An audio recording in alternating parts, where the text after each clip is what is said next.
aula gravada e ao mesmo tempo presencial. Opa, apareceu uma câmera aqui do lado, que não vinha aparecendo, mas tudo bem, ótimo. Uma aula gravada e presencial ao mesmo tempo. Vocês estão vendo pela primeira vez como é que eu faço quando estou em casa, né? Então, a gente trabalhou aqui os conceitos básicos sobre probabilidade e aí a gente comentou que seria o espaço amostral, né, que é o conjunto de todas as possibilidades. A gente disse que poderia trabalhar com esse conjunto sendo finito, podendo ser infinito e podendo ser também enumerável, né?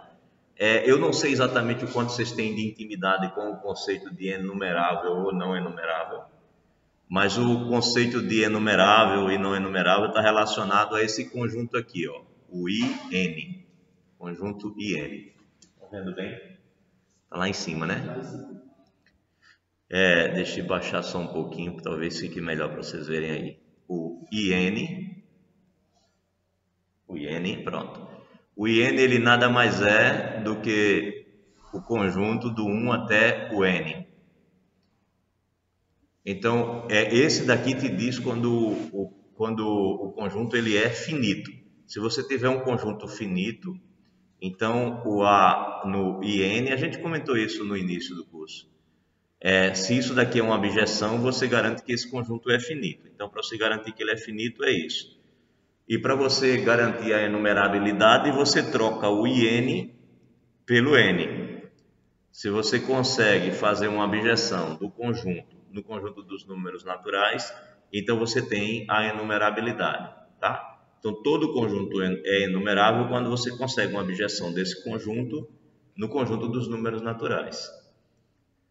Dos conjuntos que a gente conhece naturalmente, a gente tem, sabe, né, que naturalmente o conjunto dos números naturais vai ser enumerável, né? Porque claro que você consegue uma abjeção dele com ele mesmo.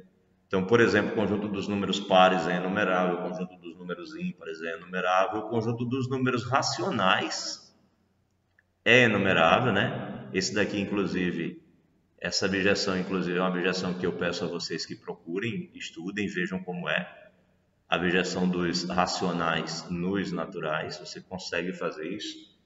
E aí, isso daqui é enumerável. Porém, R não é enumerável. R não é enumerável. Você não consegue essa abjeção com o conjunto dos números naturais a partir de R. E por que R não é enumerável? Bem, a questão é que R menos Q, ou seja, os irracionais, não são enumeráveis. E é por isso que R não é.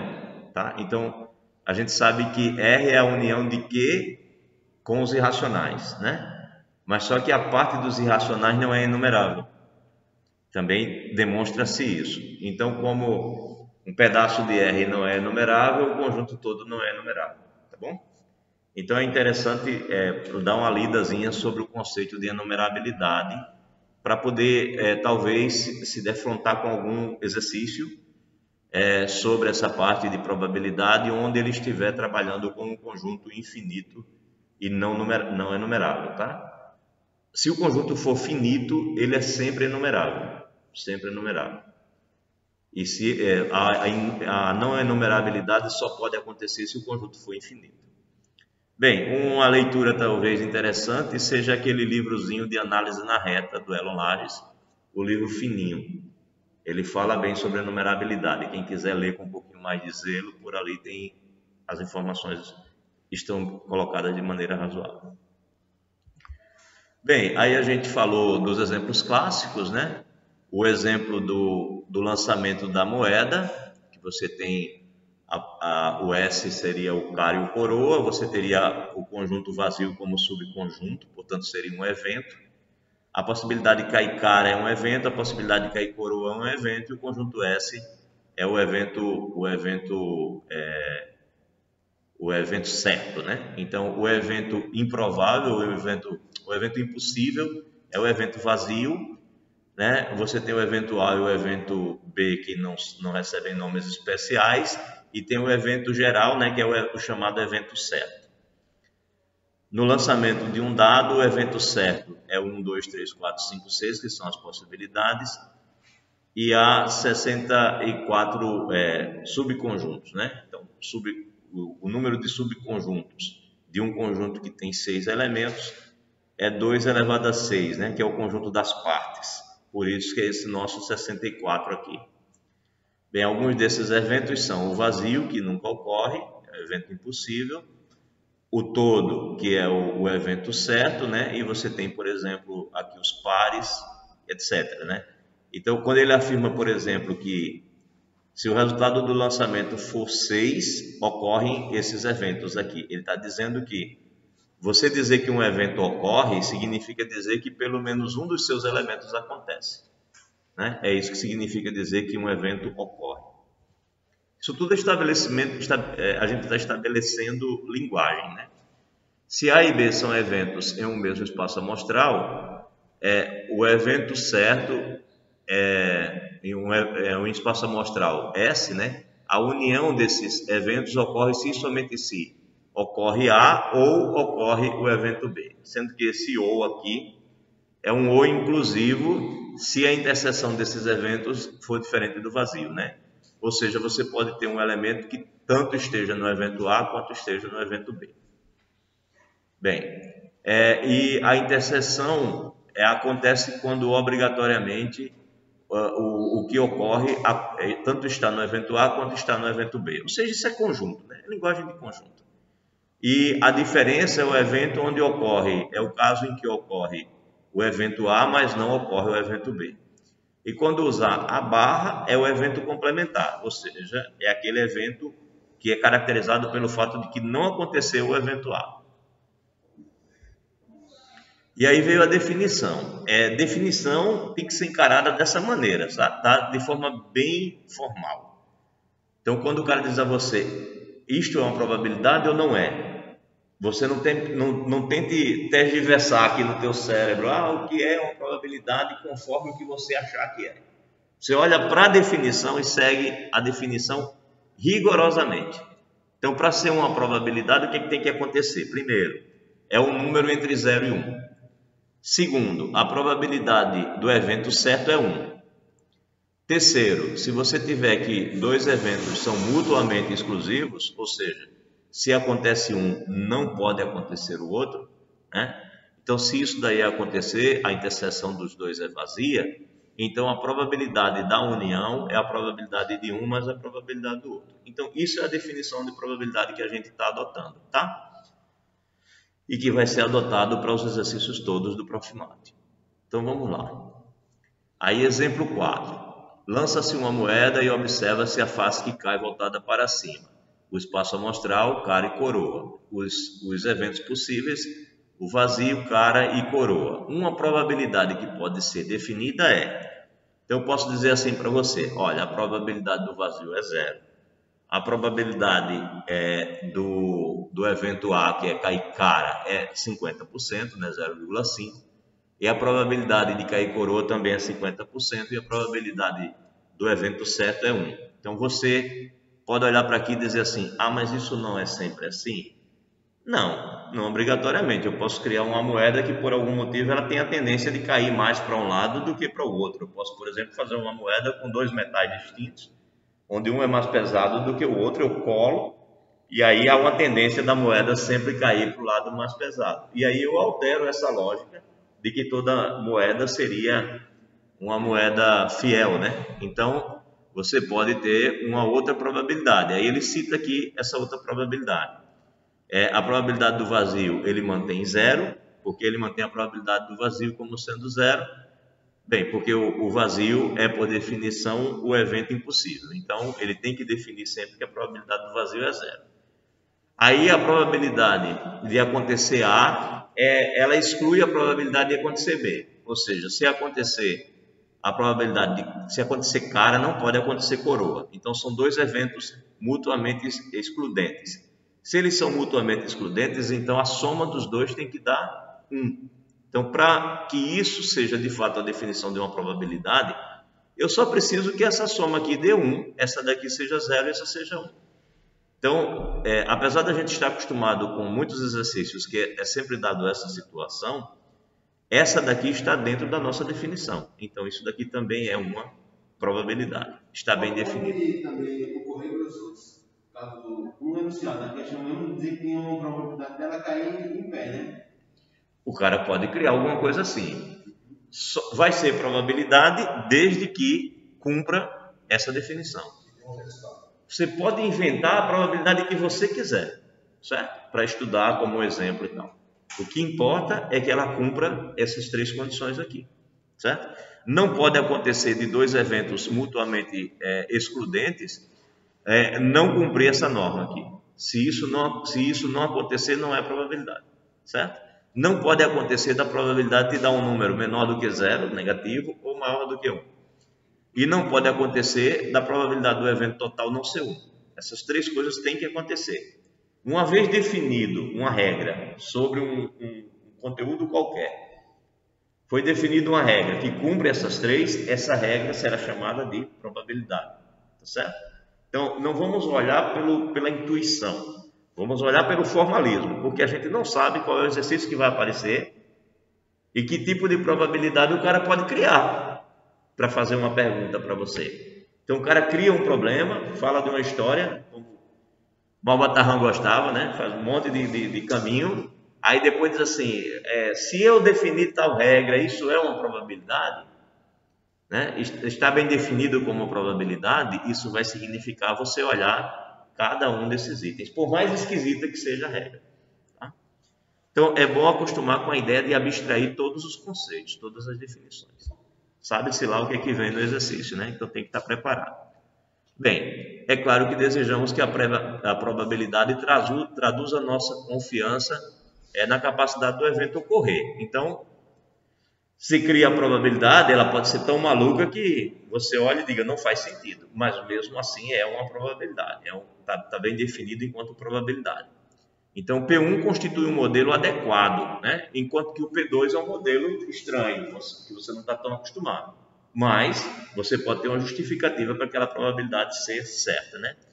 E ele até comenta mais aqui na frente que Pascal e Laplace, né, entre outros matemáticos do passado, já pensavam a coisa como essa probabilidade mais parecida com essa nossa probabilidade 1 aqui. Né? Onde cada evento é distribuído pelo mesmo valor, né? A probabilidade de cara é igual à probabilidade de coroa. Essas probabilidades em que os eventos são distintos, geralmente tem que ter uma motivação para essas coisas acontecerem, mas a maioria das probabilidades estudadas, elas são assim. Você tem um evento certo e aí a probabilidade de cada elemento é sempre a mesma.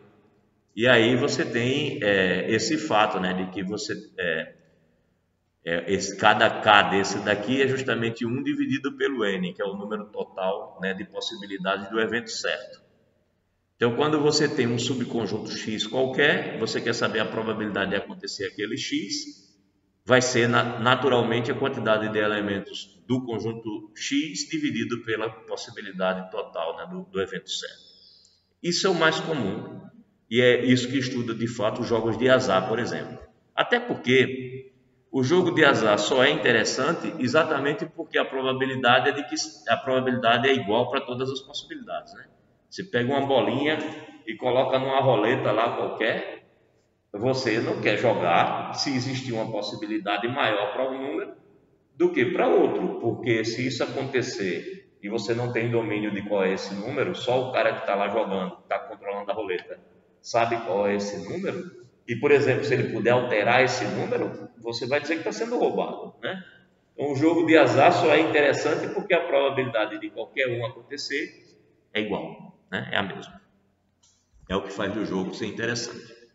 Bem, a gente parou justamente aqui quando a gente ia falar da questão do o que ele chamou de modelo frequencial, né?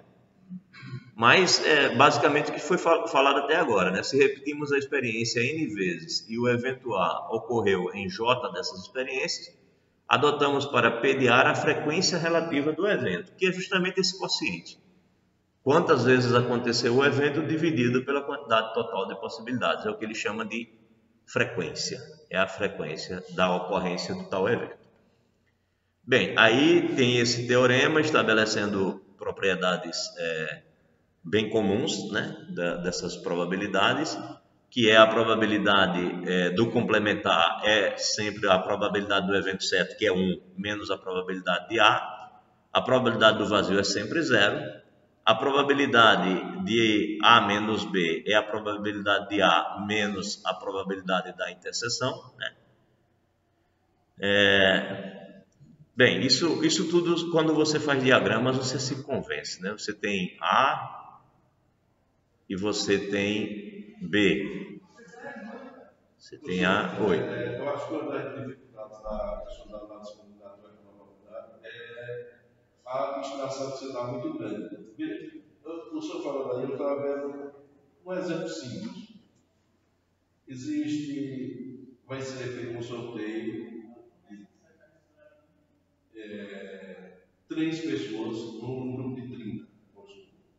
Aí diz qual a probabilidade de você ser sorteado, vamos supor. Quer dizer, de maneira simples, você pode fazer de 2 maneiras isso aí e vai dar a mesma coisa. Você pode pegar dividir o 3 por 30, dá um décimo, ou você pode calcular a combinação dos 33 a 13 para ver quantos grupos iria ter, daria um total aqui no número para 4.060, e você vai fazer um grupo de 29, 2 a 2, onde você já está participando do grupo, vai dar 4.406. Você divide dar um décimo do direito por E toda vez que você for fazer dessa forma, seja com outros valores, com 10, 3 a 3, com 7, 5 a 5, dá o mesmo resultado. Então você vê que se você pegar o que eu quero dizer, com um raciocínio bem simples, você chegar a 3 sobre 10, 3 sobre 30, quer dizer, bem simples, porque você ir para a combinação, vai calcular uma combinação do grupo, outra combinação do resultado, e vai encontrar o mesmo resultado. O problema é você chegar nesse raciocínio simples.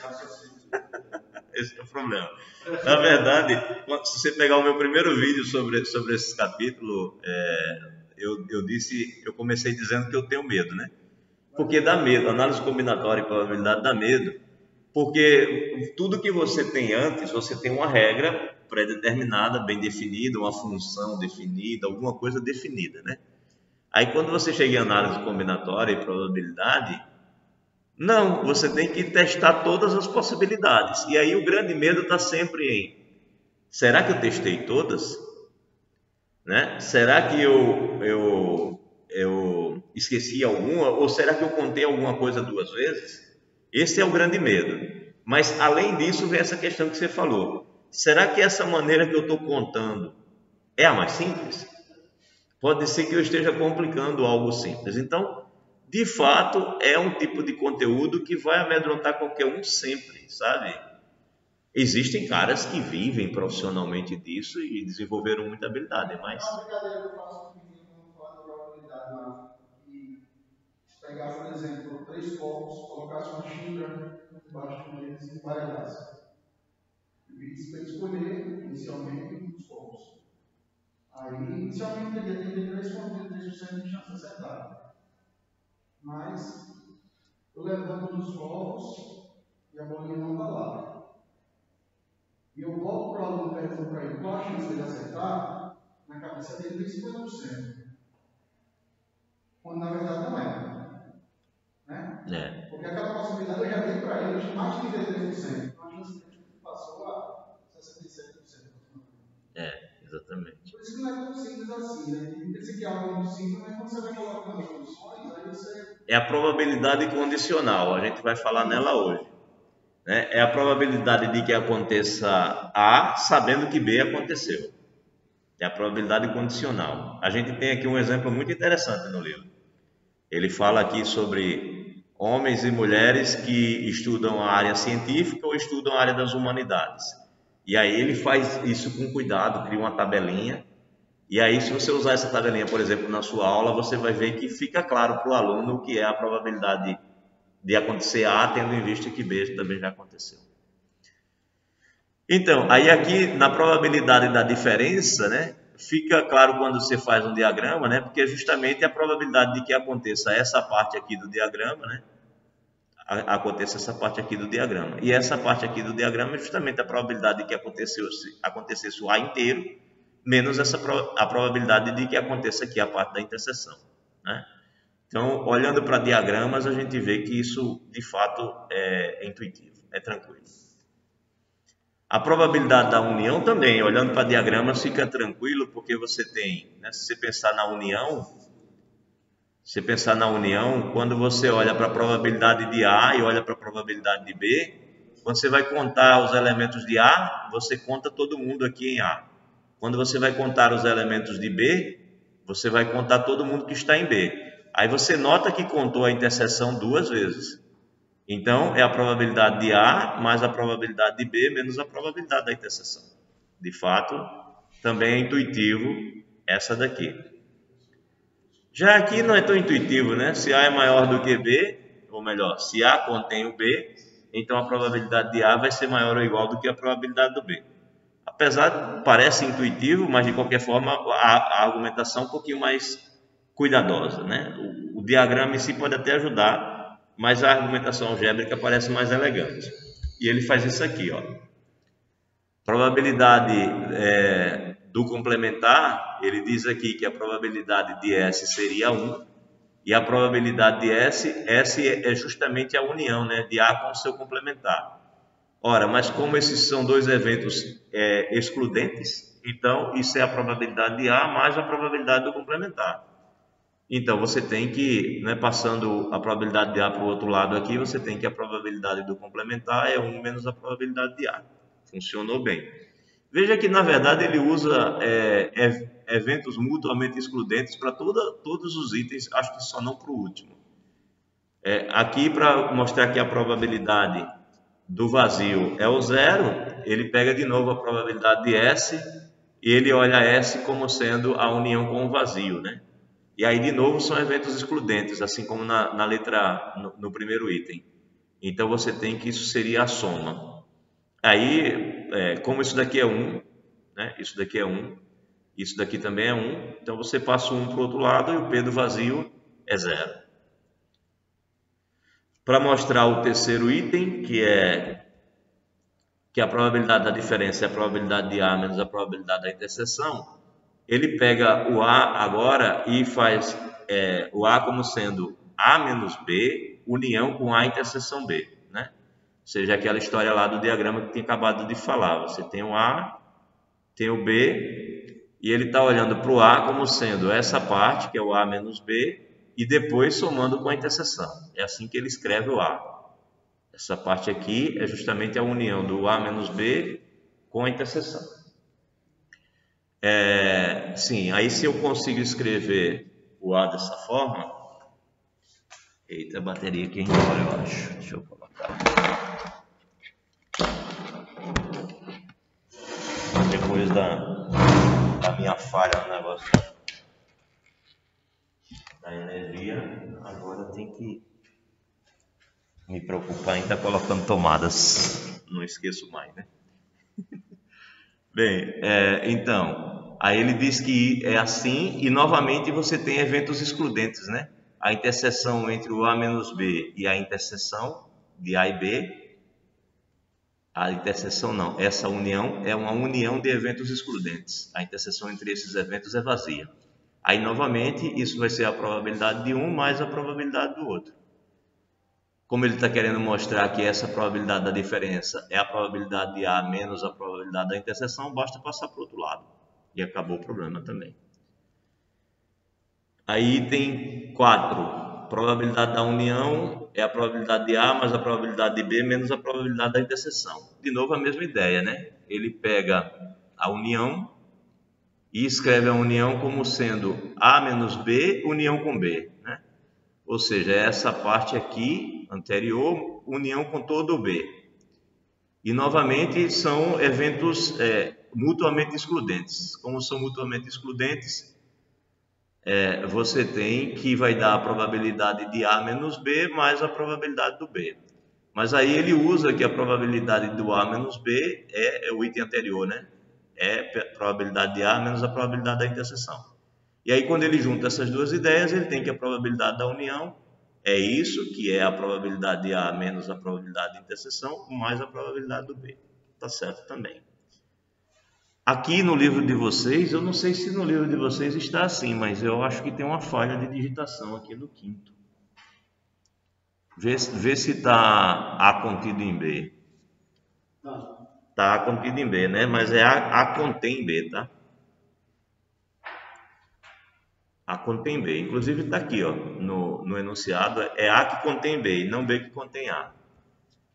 Então, se você tem que a probabilidade, o que você quer mostrar é que a probabilidade de A é maior ou igual que a probabilidade de B.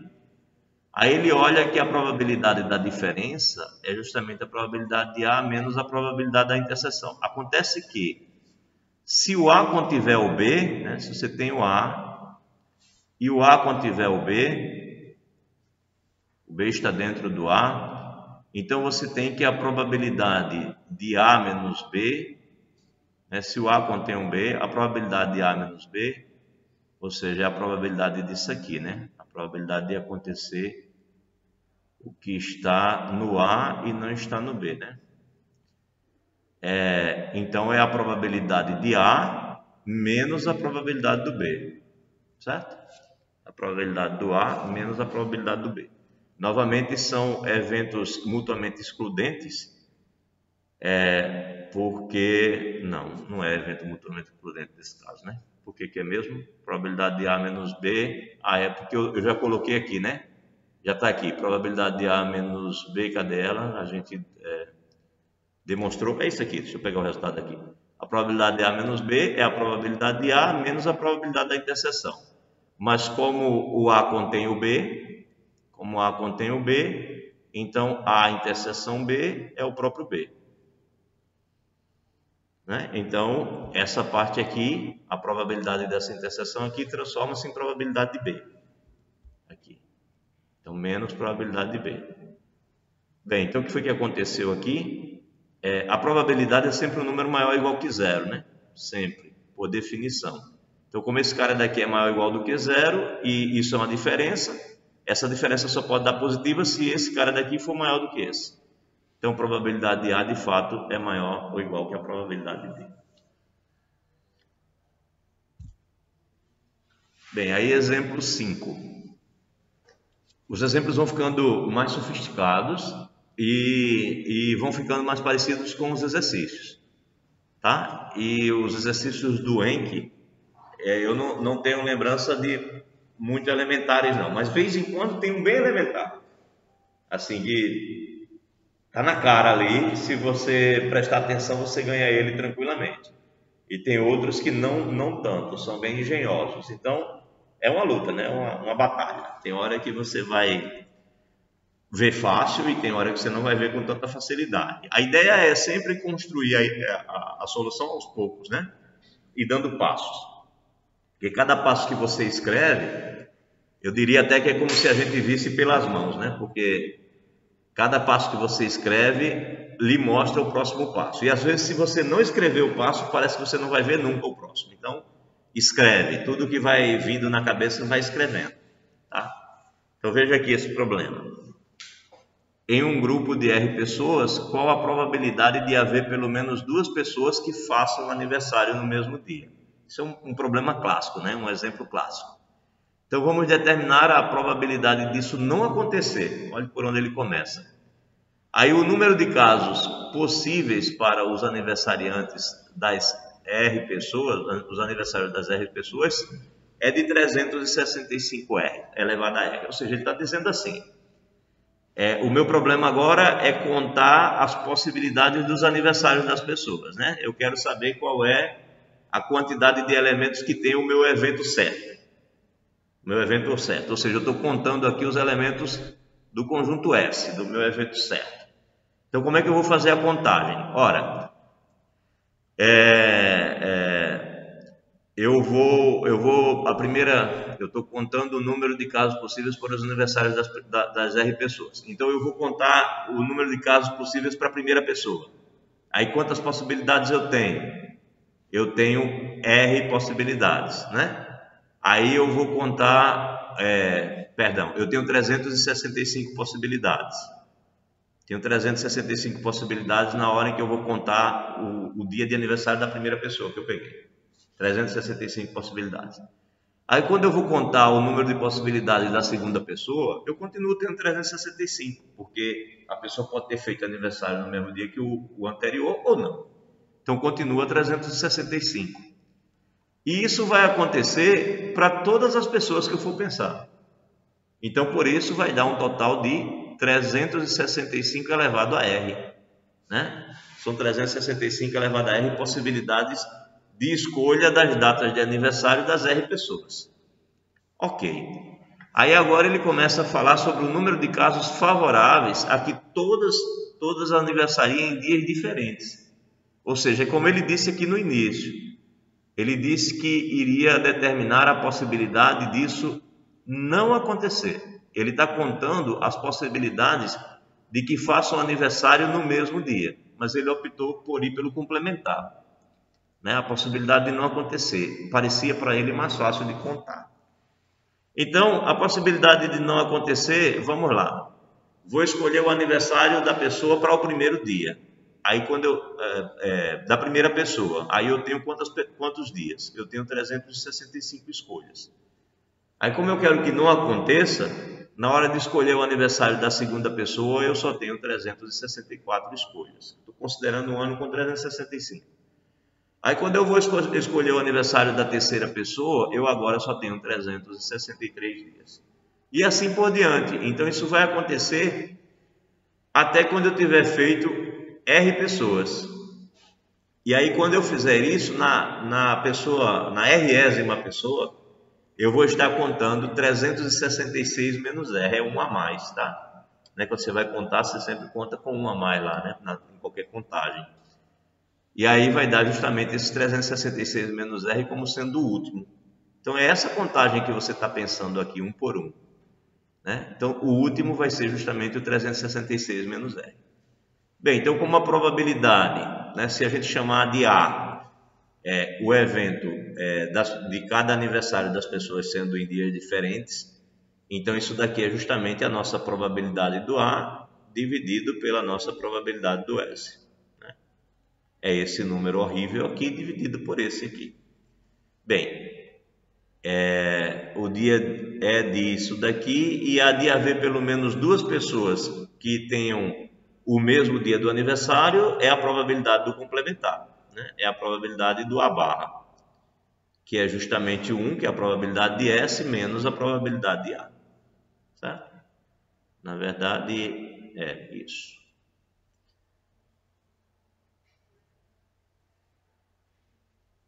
Na verdade, eu estou errado quando eu boto um P aqui, né? O que eu devia colocar aqui era um N. É o número de possibilidades de acontecer A dividido pelo número de possibilidades de acontecer S. É isso que eu chamo de probabilidade do A. Pronto. E a probabilidade do A barra é justamente 1 menos a probabilidade do A. Pronto. Aí essa conta é o que vai me dar a probabilidade do A barra. Ele diz aqui que fez as contas para alguns valores de R, né? Então, sai chutando aqui alguns valores de R e fazendo as contas, e ele diz que encontra essas probabilidades aqui. E aí ele chama a atenção que a partir de 23 pessoas, a probabilidade de que haja coincidência no mesmo dia já é mais de 50%. Mais de 50%. Então, por exemplo, se você tiver com uma turma com 30 alunos, você pode até fazer essa brincadeira, né? Procurar saber se duas pessoas fazem aniversário no mesmo dia e a probabilidade de que isso aconteça já é razoavelmente alta, 71%. Se você tiver 40 alunos, a probabilidade é altíssima, quase 90%. E se você tiver 50 alunos, é quase certo de que tem duas pessoas fazendo aniversário no mesmo dia do ano. Bem, o resultado, como diz ele, é surpreendente, porque desde 23 já é bem provável que duas pessoas façam aniversário no mesmo dia, mais de 50% já. Bem, é um problema clássico e que nos ensina muito, do jeito que ele foi feito, né? A opção pelo complementar ali chama muita atenção. Era mais fácil contar em dias diferentes do que ficar pensando em dias iguais. Isso tem a ver com a postura, né? A forma como você ataca o problema. Então ele está te dando uma dica que certos problemas você foge de atacá-lo de maneira direta. Bem, até para você fazer essa tarefa, se você for até no primeiro livro, com 5 pessoas, se for substituir o elenco por 5, não cabe numa pessoa da calculadora. pois é. Não, Tem que acreditar mesmo que ele está dizendo aqui. não, mas aí você tem que botar no computador mesmo. Tem que fazer um programinha no Excel e tal e ficar testando. Mas pelo menos a gente já tem o Excel para até a meninada tem o Excel até no celular, né? Então pode até testar isso daí. Ainda bem que hoje em dia a gente tem essa facilidade. Bem, em uma lotérica de N números há um só prêmio. Salvador compra N, ou seja, esse N minúsculo sendo maior do que 1 e menor do que N, bilhetes para uma só extração. E Silvio compra N bilhetes, um para cada uma de N extrações. E qual dos dois jogadores tem mais chance de ganhar algum prêmio? Qual dos dois jogadores tem mais chance de ganhar algum prêmio? Então, o danado do Salvador, ele comprou N, um número menor do que a quantidade total de números possíveis, né? Bilhetes para uma só extração. Então, o cara comprou lá, tinha 100 números possíveis, ele comprou 20, né? E vai haver só uma extração onde ele vai concorrer com esses 20. E aí, qual a probabilidade de Salvador ganhar algum prêmio? Bem, N, né? Ele tem N números na mão dele e o número total de números sorteados é o N grande. Então, ele tem 20 e vai ser sorteado 100 números. Dentre 100 números vai ser sorteado 1. Então, qual a probabilidade? 20 sobre 100. Bem. Aí, a probabilidade de Silvio não ganhar, aí veja, né? Novamente ele foi para o complementar. Ao invés de trabalhar com o Silvio de maneira direta, ele foi para o complementar. Então ele diz o seguinte, que a probabilidade de Silvio não ganhar nenhum prêmio é N menos 1, esse 1 é exatamente o que ele ganharia, né? Elevado a N sobre N elevado a N. Por quê? Porque isso daqui vai ser, ele vai ter N, ele vai concorrer N vezes, onde esse N é pequenininho. Então o que vai acontecer na primeira vez, N menos 1 sobre N, ele está concorrendo. Aí na segunda vez, de novo, N menos 1 sobre N de novo, né? E assim por diante. Quantas vezes isso? N vezes, né? Porque o danado do Silvio vai concorrer para... Silvio compra N bilhetes, um para cada uma de N extrações. Então você tem a probabilidade em cada uma das extrações. E aí você tem essa possibilidade que ele dá aqui. N menos 1 elevado a N sobre N elevado a N. Bem, logo a probabilidade de Silvio ganhar algum prêmio é o complementar, né? Que é o 1 do evento certo menos a probabilidade dele não ganhar. Aí ele diz assim, afirmamos que Salvador tem mais chances de ser premiado. Bem, isto é, a gente está afirmando que N sobre N é maior do que 1 menos N menos 1 elevado a N sobre N elevado a N. Tá? Aí, de agora em diante, é movimentação algébrica. É você mostrar que de fato isso é verdade. Ele afirmou que era verdade. Mas se colocando na posição de alguém que está resolvendo o exercício, né? Quando você olha para essa probabilidade e você olha para essa, a princípio você não sabe qual das duas seria a maior ou menor. É claro que para ele fazer essa afirmação aqui, ele fez umas continhas de lado para poder concluir que era essa a maior possibilidade e optar por fazer essa afirmação, né? Então, uma vez feita a afirmação, ele parte para demonstrar que isso é fato. Então, aqui ele simplesmente pegou o 1, mandou esse cara aqui para o outro lado, né? E mandou esse para o lado de cá. Então, ele inverteu, né? Quem estava à direita como negativo foi para a esquerda, quem estava à esquerda como positivo veio para a direita como negativo. E aí, para provar isso, ele usa indução. Né? Então, ele pega primeiro N igual a 2 e verifica que de fato isso é verdade, né? Bem, aqui é conta, né? Aqui é tranquilo, deixa eu ver se é tranquilo. Né? Porque aqui vai ser assim. Esse cara daqui vai ser n ao quadrado menos 2n mais 1, né? E todo mundo vai estar embaixo de n ao quadrado. Ou melhor, vai estar em cima de n ao quadrado. Então, de fato, aqui 1 sobre n ao quadrado está aqui. Aqui vai cair o n com o quadrado, vai ficar isso. E aqui realmente dá 1. Perfeito. Bem, aí ele chegou nessa conclusão e o que ele queria era mostrar que vale isso, né? Ou melhor, que vale isso para 2. Então, tudo que ele precisa é verificar que esse cara daqui é um excedente, né? Esse cara daqui é um excedente. Então, de fato, se você desconsiderar esse, ele fica menor. Portanto, isso é maior do que apenas essas duas parcelas, né?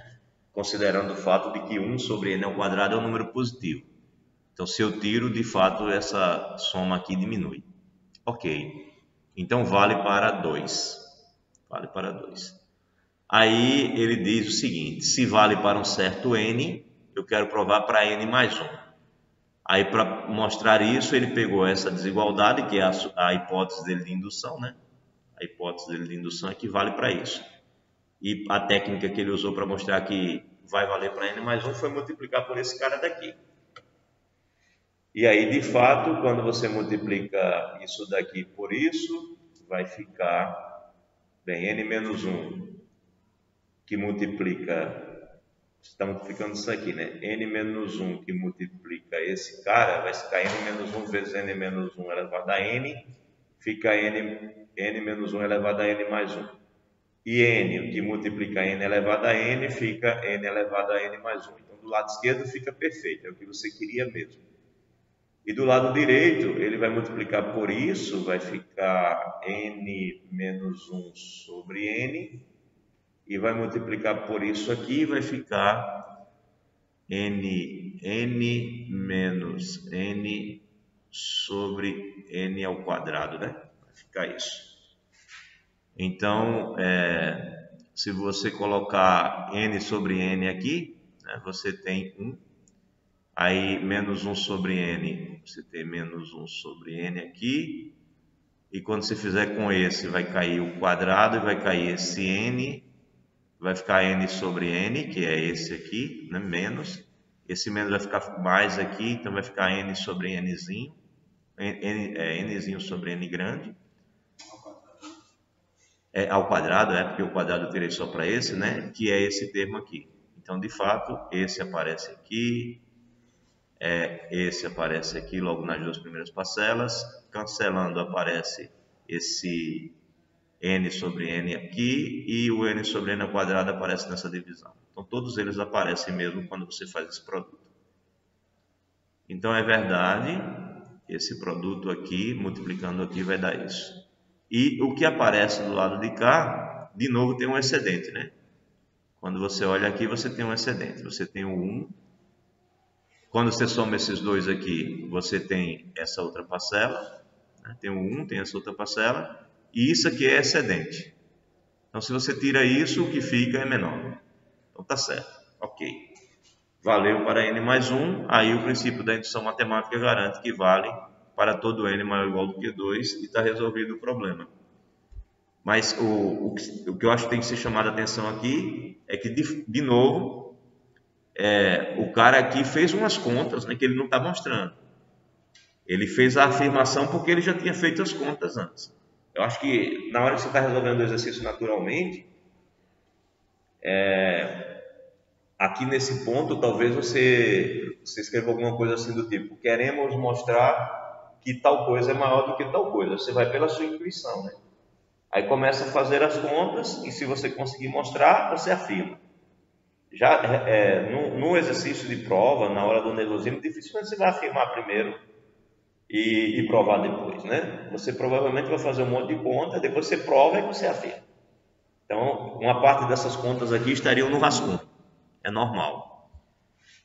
É como eu imagino que seja um exercício como esse. Eu deixei essa tela em branco aqui porque eu acho que tem uma parte do livro que eu não consegui trazer para aqui para os meus slides. Depois eu vou descobrir o que é e comento com vocês. Não sei o que foi que eu deixei em branco aqui nessa parte, mas foi... O 7.16, 7.4, É porque o que eu venho depois já é aqui probabilidade condicional. Então eu pulei alguma outra coisa aí. Mas o que tem são dois exemplos, João. 2 exemplos? Pronto, então depois a gente dá uma comentada nesses 2 exemplos, tá? Eu fico devendo esses 2 exemplos. Aí eu dou uma olhada o que foi e depois a gente comenta. Aí probabilidade condicional, que é a probabilidade que você chamou a atenção agora há pouco. Muito interessante e importante. Deixa eu ver como está nosso tempo, porque nós temos que pensar em fazer uma avaliação. Né? 10, 10? Vamos mais 10 minutinhos, a gente imprime. E continua na probabilidade condicional depois, deixa eu ver. Nós temos mais uns 2 encontros, pelo menos, né?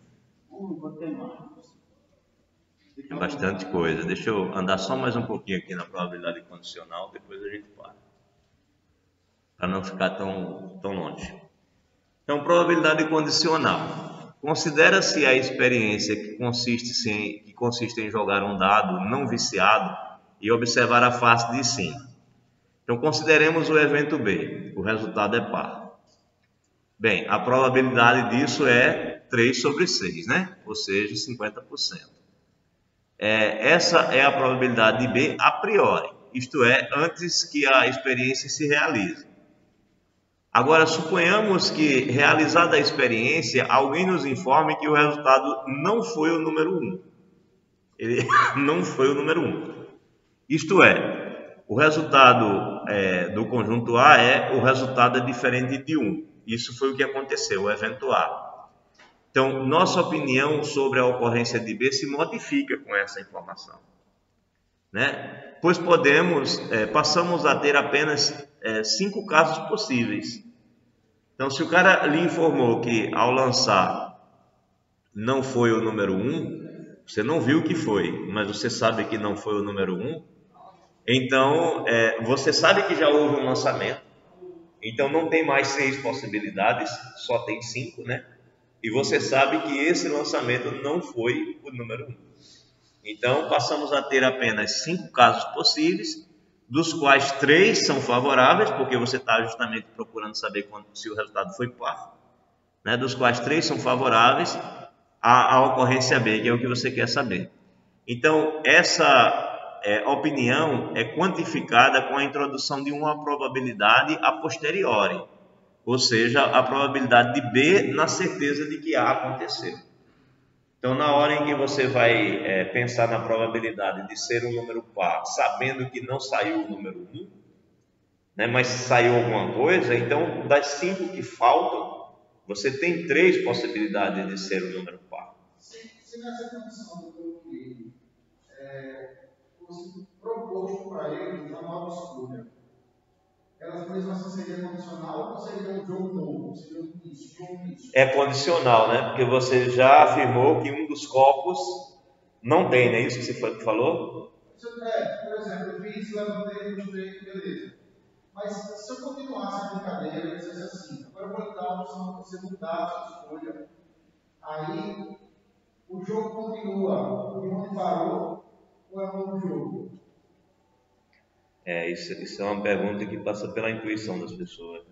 Mas isso aí pode ser a maioria deles responde 50% mesmo, eu não fazendo uma troca com ele. Porque eles entendem como um novo jogo. Veja que essa condicional aqui, ele não te diz o número que aconteceu, naturalmente. Ele apenas te diz um número que não aconteceu.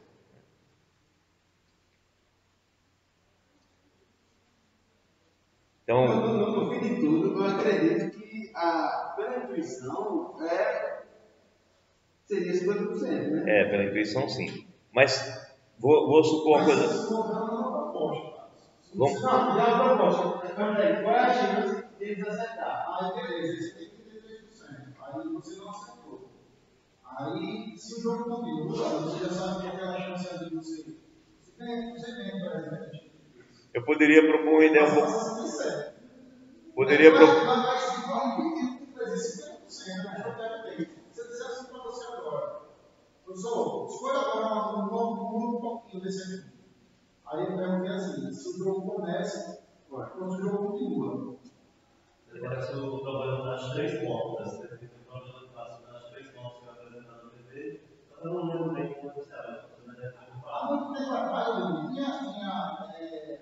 Sérgio Malandro, que o programinha, as portinhas, né? Você abria a portinha, até isso. Aí você vai abrir a portinha e você tem prêmio. Não, espera, faz uma porta dessa. O cara ia e abria uma que não estava, né? Aí ele negocia com o cara, né? Outra pessoa, agora você pode escolher o outro ponto, se você quiser mudar. Aí nesse ponto é justamente a problemática, né? Eu acho.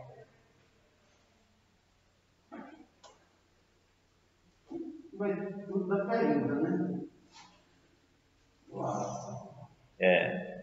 Por isso que eu digo, mexe muito com a intuição, é uma loucura, né, esse negócio. Bem, mas nesse caso daqui, de fato, se você foi informado que o 1 não aconteceu, as suas chances parecem ter aumentado, né?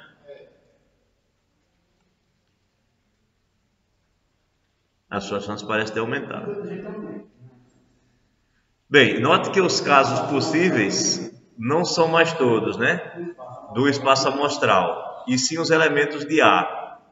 E que os fatos favoráveis à ocorrência de B não são mais todos os elementos de B, e sim os elementos da interseção, né? Ou seja, ele está te dizendo agora que na hora em que você vai escolher a próxima possibilidade, não é mais todos os elementos de A que você está tendo como espaço total. O espaço total agora não é mais todas as 6 possibilidades, né? É a interseção. É entre o fato de ter os 6, interseção com o fato de que não tem o 1.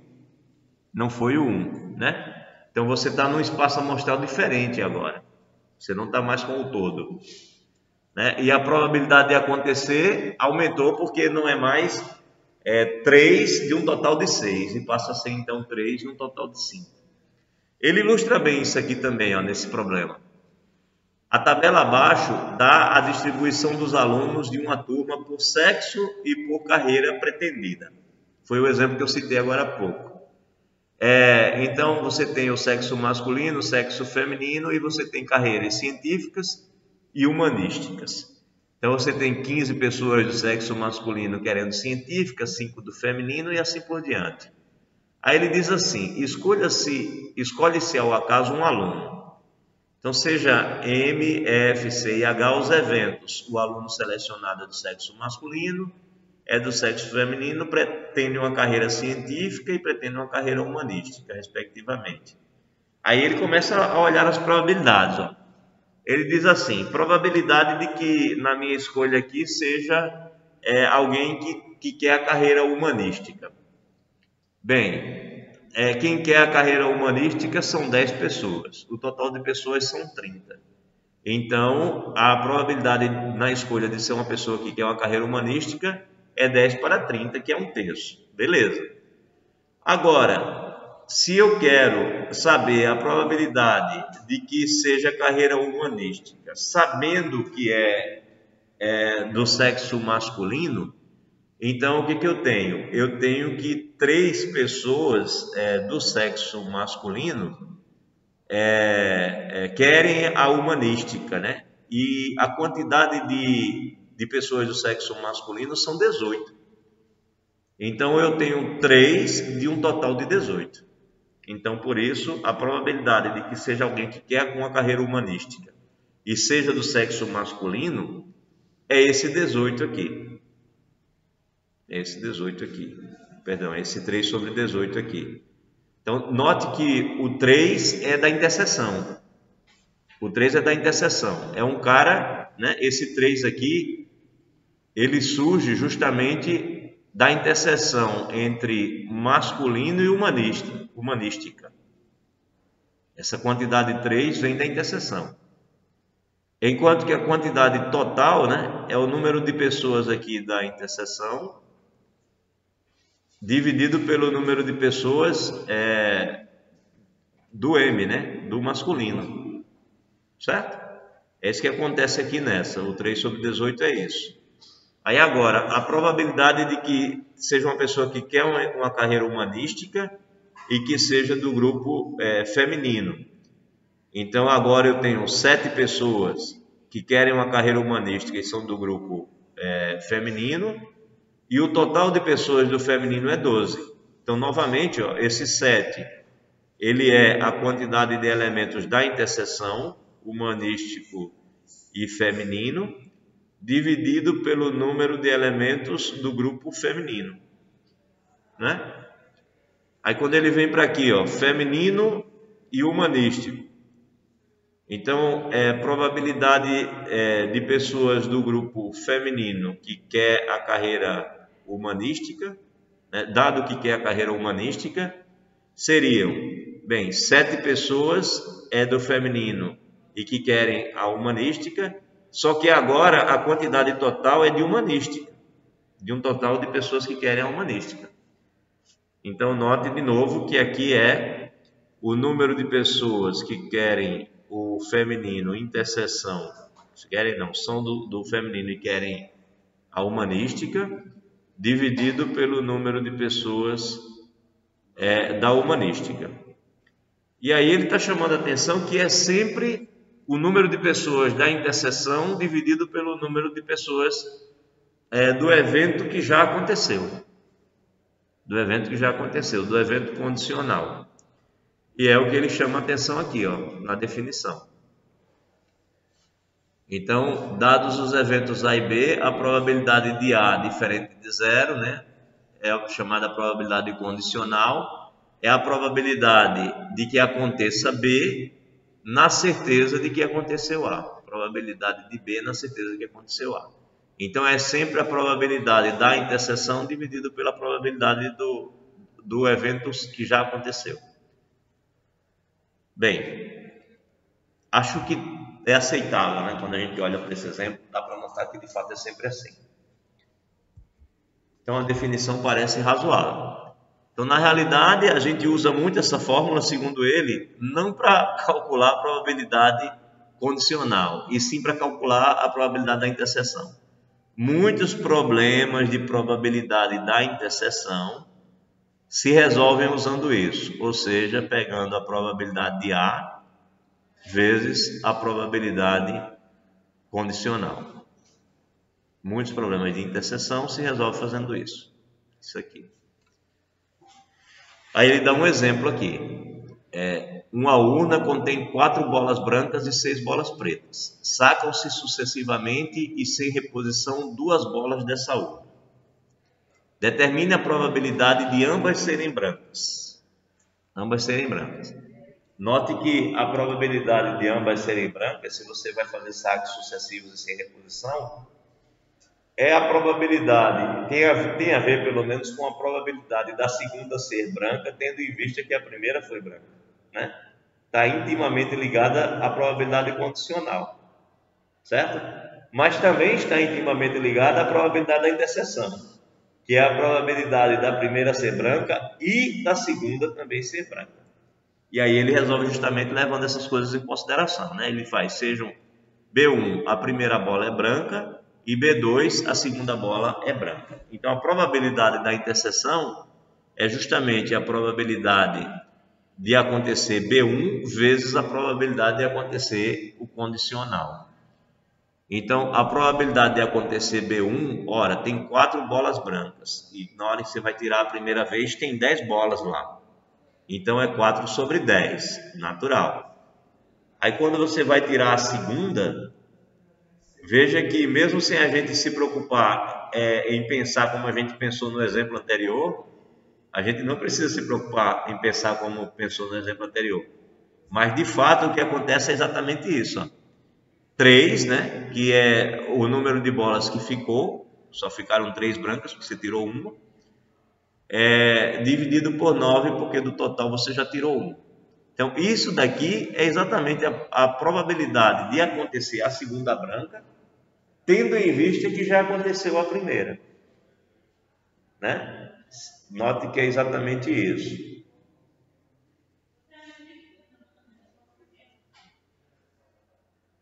Ok, então fez o produto, encontra o 2 sobre 15 e tem uma resposta do problema.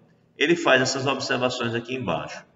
Note que foi bastante simples o cálculo da probabilidade de B2, tendo em vista que aconteceu B1.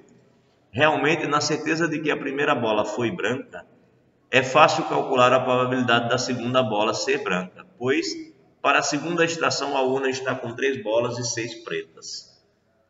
3 bolas brancas e 6 pretas. De modo mais geral, é fácil calcular probabilidades condicionais quando as coisas estão na ordem certa. Quando a coisa está organizadazinha assim, fica fácil. E é fácil calcular a probabilidade de coisas futuras na certeza de coisas passadas. O grande problema é você calcular coisas passadas na certeza de coisas futuras. Você calcular coisas futuras na certeza de coisas passadas, vai acontecer tendo em vista que já aconteceu, tranquilo. O problema é quando você calcula a probabilidade de coisas passadas na certeza de coisas futuras. Então, mais à frente vai acontecer tal coisa. Então, qual a probabilidade de antes ter acontecido tal coisa? Esses são os exemplos mais complicados, tá? Então, é isso que ele está chamando a atenção. Aí ele diz aqui, ó, uma urna contém 4 bolas e 6 bolas pretas, sacam-se sucessivamente e sem reposição 2 dessas bolas, né, da urna. Determine a probabilidade da primeira ser branca, sabendo que a segunda bola é branca. Então, agora a coisa complicou. Ele sabe que a segunda vai ser branca. Então, qual a probabilidade da primeira ter sido branca? O problema parece, né, muito próximo, mas é totalmente distinto aí nesse caso. Então, ele chama de B1 de novo a probabilidade de bola branca, né, a primeira bola ser branca, e B2 a segunda bola ser branca, e o que ele quer agora é a probabilidade de B1, dado que B2 aconteceu. Então, note que essa é uma probabilidade do passado na certeza do futuro. Aqui usamos a fórmula da definição da probabilidade condicional. Aqui você olha não para a interseção, como antes. Você olha para a condicional diretamente. Então, repito, quando você estiver diante de um problema que você está com a probabilidade do futuro, tendo em vista que o passado aconteceu, ótimo. Geralmente a probabilidade vai sair fácil. Mas quando ele te der um problema da probabilidade do passado, tendo em vista de que você sabe como vai ser o futuro, é mais complicado e você deve se ater à probabilidade condicional. Tá? Bem, a probabilidade de B1 interseção B2 foi calculada no exemplo anterior. Nós calculamos aqui a parte de cima já no exemplo anterior. Ou seja, para resolver esse problema, você pensa primeiro assim. E resolve isso, tá? Você pensa na condição contrária para poder calcular a interseção. Aí, quer dizer, sempre que você tiver um problema de probabilidade, da probabilidade do passado, tendo que acontecer o futuro, você resolve o contrário primeiro. A probabilidade do futuro tendo que acontecer o passado, para você encontrar essa probabilidade da interseção aqui, que é 2 sobre 15. Então, o cálculo da probabilidade de 2 não é imediato, pois não sabemos como estará a urna no momento da segunda estação. Esse é que é o grande problema de você resolver esse tipo de probabilidade. Então, para calcular B2, consideremos todas as probabilidades quanto à primeira bola. Então, para a segunda bola ser branca, ou a segunda é branca e a primeira foi branca, ou a segunda é branca e a primeira foi preta. Né? São essas duas possibilidades. Então, vamos lá. A probabilidade de B2, então, é a probabilidade... Aqui está faltando um P, eu acredito, né? É a probabilidade... Aqui não, mas aqui está. A probabilidade de B1 inter B2 união P1 inter B2. Ou seja, a probabilidade da primeira ser branca e a segunda ser branca. E aqui a probabilidade da primeira ser preta e a segunda ser branca. Isso vai ser a probabilidade, tem um P aqui, né? Vai ser a probabilidade da primeira mais a probabilidade da segunda, porque esses são eventos excludentes. Ou aconteceu a primeira ou aconteceu a segunda, não acontecem as duas coisas, né? Bem, aí essa primeira probabilidade é 2 sobre 15, foi a conta que a gente fez antes, essa primeira probabilidade aqui. E essa segunda probabilidade é a probabilidade da interseção, né? Que é a probabilidade da primeira vezes a probabilidade condicional, que é a probabilidade de acontecer B2 sabendo que aconteceu P1. E aí a probabilidade de acontecer a probabilidade de acontecer P1, né, são 6 bolas pretas de um total de 10. Então é 6 sobre 10. E a probabilidade de acontecer B2, sabendo que aconteceu P1, ora, se saiu P1, então o número de bolas brancas continua 4. Só que agora diminuiu o número total de bolas, passou a ser 9. Então é 4 sobre 9. Aí, feitas essas contas, você tem que o resultado é 2 quintos também. Bom, a probabilidade de B2 é 2 quintos. Quer dizer, também não, porque aqui era 12 sobre 15. E aí a probabilidade dessa diferença vai ser esse número dividido por isso. A diferença não dessa. O quê? Aqui o 6 sobre 10 aqui é a probabilidade de P1. A probabilidade de que na primeira retirada você tem tirado uma bola preta. Não eram 6 bolas, né? E você tem 10. Porque não aconteceu nada antes. É a primeira retirada que você vai fazer. 6 sobre 10.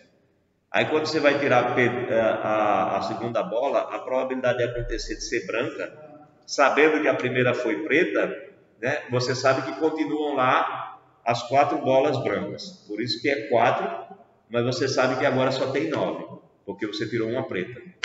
Então 4 sobre 9. Bem, aí é só fazer a divisão agora, né?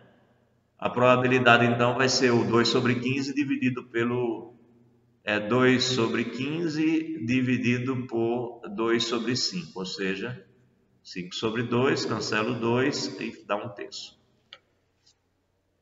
E aí ele fala do uso da árvore. Ele fala eu consigo tirar isso daqui? Acho que não. Como é que eu faço para tirar? Já sei. Não, vou mexer não.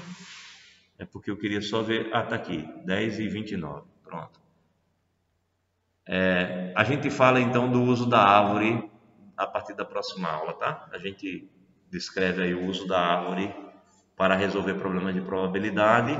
O capítulo 8 é pequenininho. Então, provavelmente no próximo encontro a gente termina o 7 e faz um bom pedaço do 8. Ou se não fizer, mas com 2 encontros a gente vai resolver teoria e provas. Tá? Sempre toda aula tem uma avaliação. Tá? Metade é aula, metade é avaliação. Então, próxima avaliação é 5 e 6. E na outra 5 e 7, ou 7 e 8. Bem, deixa eu terminar a gravação então, para deixar o pessoal que não pôde ver.